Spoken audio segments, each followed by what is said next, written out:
started out as a home winemaker, and we took a lot of trips to wineries and to other grape growers and kind of looked and studied the process. Well, as we kind of went through this process and got to be friends with other people in the industry, the question wasn't, are you going to start a winery anymore? It's, when are you going to start it and when are you going to open? And we started off selling at farmers market. Yes, it wasn't really a tasting room. We were just taking bottles of wine and sampling them at the farmers market. You know, you can create your own attitude at the farmers market, how you set up everything. But when you have a retail location, it gives you an opportunity to create an ambiance, to hire staff, to train them, to create a brand. We are so grateful for our customers. I mean, we have loyal customers who come regularly and order wine and give it as gifts, and that's pretty special. Yeah, and they're proud of us. The most popular has got to be Double Jeopardy, right? Yeah, volume-wise. Volume-wise. Yeah. So Double Jeopardy is a blend of cranberries and grapes. And then we have it in a Double Jeopardy label, and then at Christmas time, it's bright red. We have a Christmas label on it, we call it Mary Berry.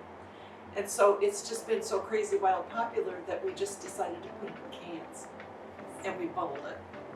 So it has bubbles now. So now that's the Double Jeopardy adventure. So customers love it even more. So one of the things that we look for is balance in wine, and the balance that you get from blending a higher acid wine with a lower acid wine. And then of course you're looking for aromas and flavors too, but the chemical acid balance is really better. So the fermentation process takes usually only about 7 days. Sometimes a little longer, sometimes a little less. But then there's quite a process where you have to clean up the wine. You know, the white wines, when you're finished fermenting, look like a latte. They don't look like what's in the bottle.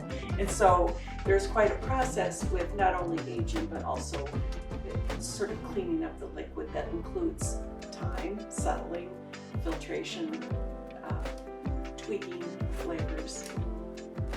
So real quick, so fermentation is, so we add yeast, so after we, process the grapes, we add yeast to them, and the yeast eats all the sugar, and that's turning it into alcohol.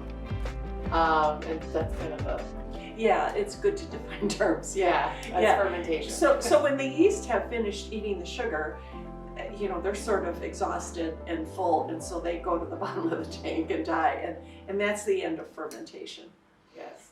If we're making a wine that is higher alcohol, like our sherry, we take a basic batch of grapes that is probably about maybe 22-23% sugar, and we let the yeast eat that sugar, but as it gets toward the end of it, we add granulated sugar to just kind of bump up the alcohol a little higher, looking for that particular wine style. So you can extend the fermentation, and in the case of the sherry, those fermentations can go on for 6 weeks. We just keep adding another 10 pounds of sugar. We raise 12 acres of grapes, but that's not enough for the wine that we make, and so we buy our grapes. We buy some grapes from N Cody Winery out in DeWitt, and I buy a whole bunch of them from Nauvoo, Illinois, and so just the basic ingredients, we try to get as much local as we can. I'd also say that I've heard, just sort of anecdotally from people who are from other places or have lived other places, that the Quad Cities local business owners tend to support local business owners. So when we have an opportunity to work with a local vendor, we'll jump at it.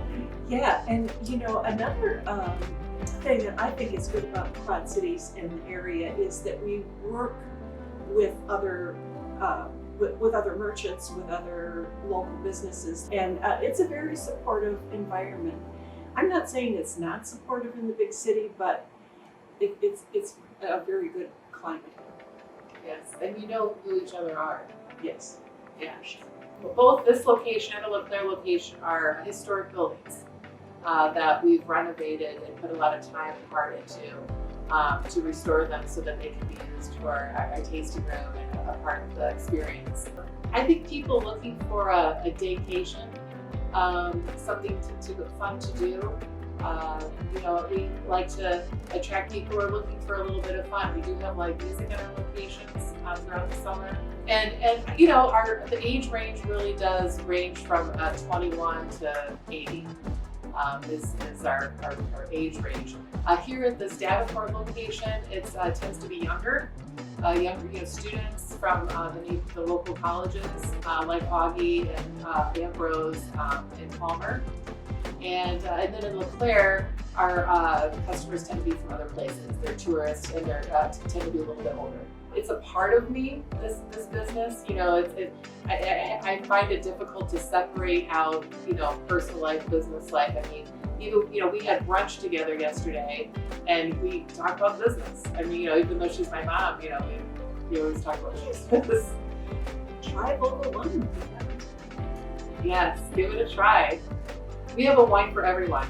I think it's fun to go to restaurants and other businesses where everything is not prescribed by somebody sitting in a corporate office. Yes. And the idea of having food that has local ingredients, has local imagination, has local preparation, rather than going to a franchise where everything is the same no matter where you go.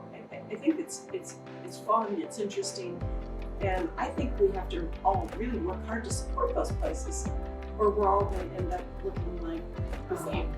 Yeah.